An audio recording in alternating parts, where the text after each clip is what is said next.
Hey folks, how's it going? Dr. Spin, eclectic album reviews, and general musical meanderings. This week I'm coming at you with an album from 1993 called Focus by Cynic. And for many people who are coming to see this is going to be kind of old news, because this is an album that lies very close to the hearts of many musicians, and is a favorite album that's both critically acclaimed and has a fan base that's very, very fervent.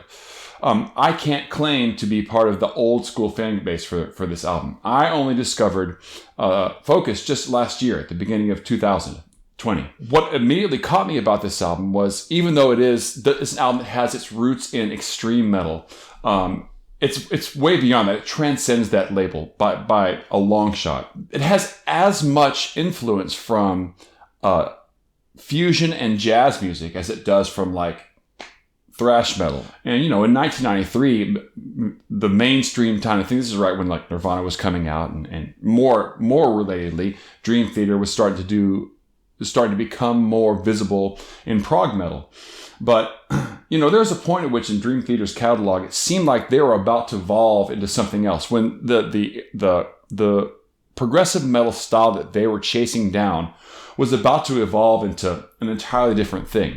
And that didn't really happen for quite a while later. But little did I know back in 1993, when I was very first discovering Dream Theater, that Cynic was already there. They were already way past what progressive metal, I think, would end up doing by the end of the late 90s.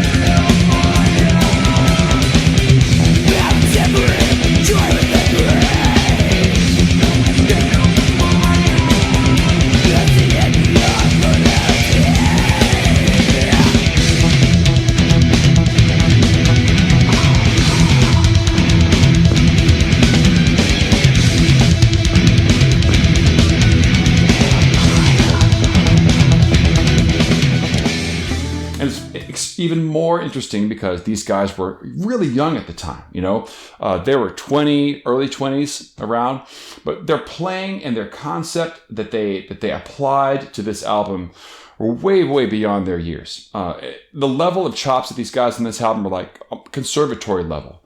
And for guys that are of that age, it's pretty impressive they were able to pull that off. And not only did these guys have amazing chops, but the vision that they had for Cynic and for Focus at that time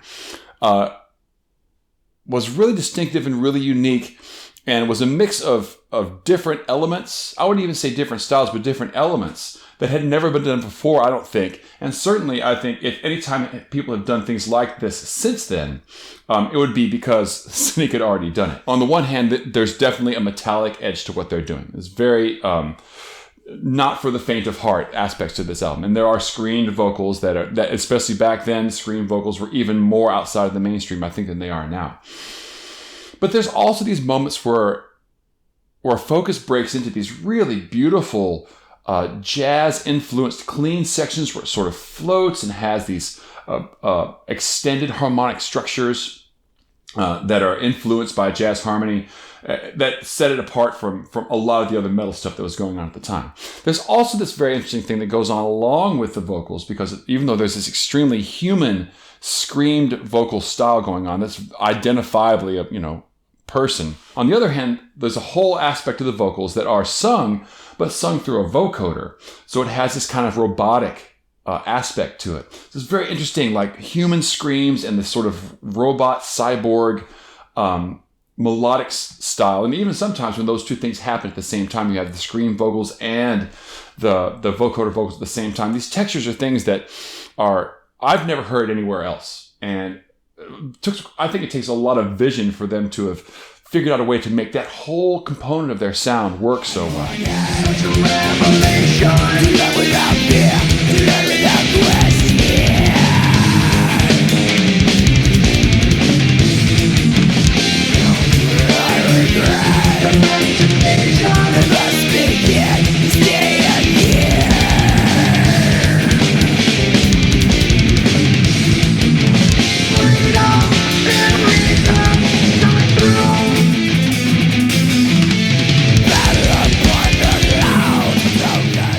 The thing that caused me to discover Cynic's Focus in the first place was the death of drummer Reinhardt. at the beginning of 2020, just a few weeks after Neil Peart passed on, Sean Reinhardt, drummer for Cynic, had passed on unexpectedly. A very relatively young guy, not even 50 years old. Although I had heard of Cynic up to that point, I'd never listened to their music, not even an ounce of it. But after he passed on, there was so much talk about him in drum circles that I felt like, I had Cynic on my radar for many years and felt like it was time to check it out. So, and his style of drumming, I think, is really another aspect of Cynic that makes it such a unique beast. Many drummers in the extreme metal style kind of look at, guys like Lars Ulrich maybe, or maybe Dave Bardo, or maybe even Neil Peart as people to look toward. And I think that Sean Reinhardt had kind of done that up to a degree, but also surpassed that. He was another guy that had gone to an arts magnet school, not unlike the guys from Black Midi that I talked about last year, and was, in addition to going to regular classes, was taking drum lessons and studying, and transcended that kind of, usual concept of rock drumming, and was looking at guys like Vinnie Colaiuta and Dave Weckl and that level of inventive jazz fusion playing, real melodic, very polyrhythmic, cross rhythm styles that those guys were mastering at that time. That was his launching point.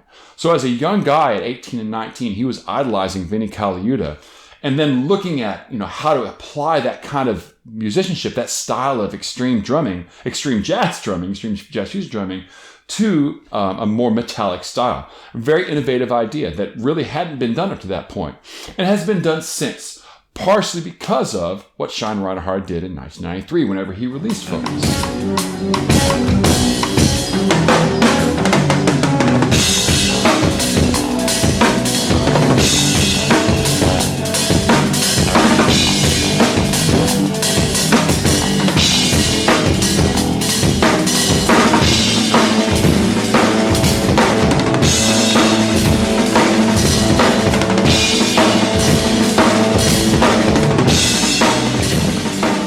The passing of Sean Reinhardt wouldn't have meant as much to me if I wasn't already familiar with bassist Sean Malone.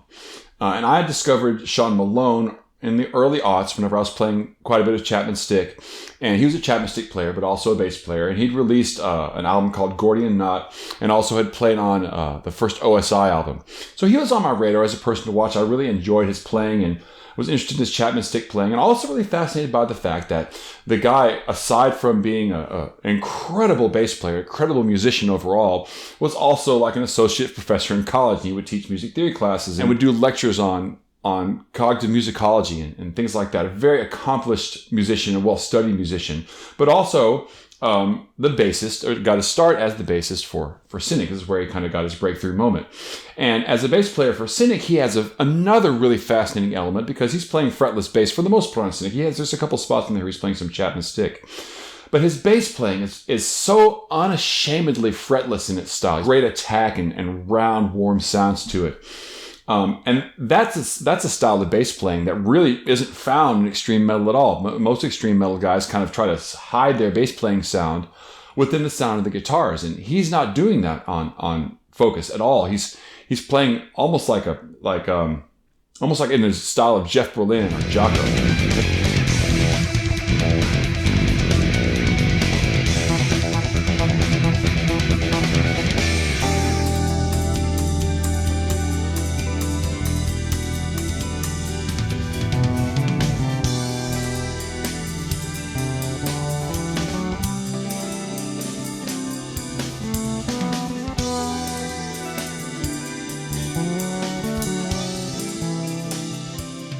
As a matter of fact, between Sean Reinhardt's complex style of drumming and Sean Malone's really melodic, aggressive, fretless bass playing, it almost gives me the sense of it's like what would happen if Bill Bruford's Rock Go to College lineup with Jeff Berlin and Alan Holdsworth just decided to play a more extreme metal, a heavier version of that group. It's that level of playing that you hear on that album, and that level of sort of complexity and harmonic complexity is just a slightly different style. I think it's also that inventive. So Sean Malone's contributions to this album, I think, are super important and very key. And at the end of last year, finding out that he also passed away young. And bookends the year of 2020 with the passing of Sean Reinhardt at the beginning and the passing of Sean Malone at the end of the year. Makes it a real rough year for Cynic fans, for sure, but also makes this album very identifiably a 2020 album for me. And it made my top 5 last year. It's an album that I continually coming back to, and like even now as I've returned to it for this review again, it finds its way into my subconscious and hits me in ways that I think I'm still understanding. Like there's so much inventive things that are going on with it. It's actually so musical. You know, one of the traps you can fall into with a lot of extreme metal is that it's all the same. It just becomes this assault the entire time.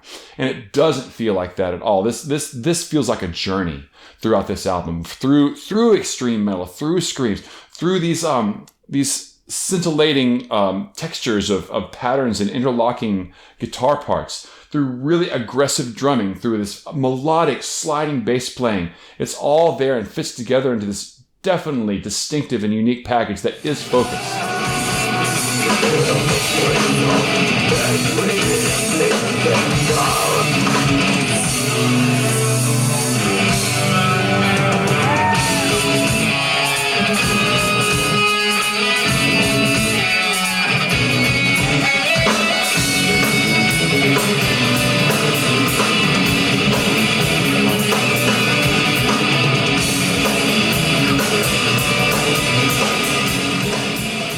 I can't suggest Focus enough, especially if you're a person who's into metal or into progressive metal. You know, this particular album is almost outside of this idea of symphonic metal, and it starts to head into this realm of more technical metal that you see these days. Guys like Tosin Abasi and Animals as Leaders are exploring currently. The fans of this album are very devoted, and I can definitely see why that's the case. So as another person, I'm a fan of Cynic, and I'm looking forward to continue to explore their catalog in the coming months and years. I have Traced in Air coming very soon in the mail, I believe, and I'm looking forward to seeing how the changes in that album occur. I know that album is also as critically acclaimed as Focus is, so I'm very excited about checking that out. So if you want to know when my review on that's going to happen, please like and subscribe and share this one out with your friends. Check me out over on Spotify. I'm going to have a song up from Focus for this year. And I'll see you guys next week. Until then, I'll catch you on the flip side.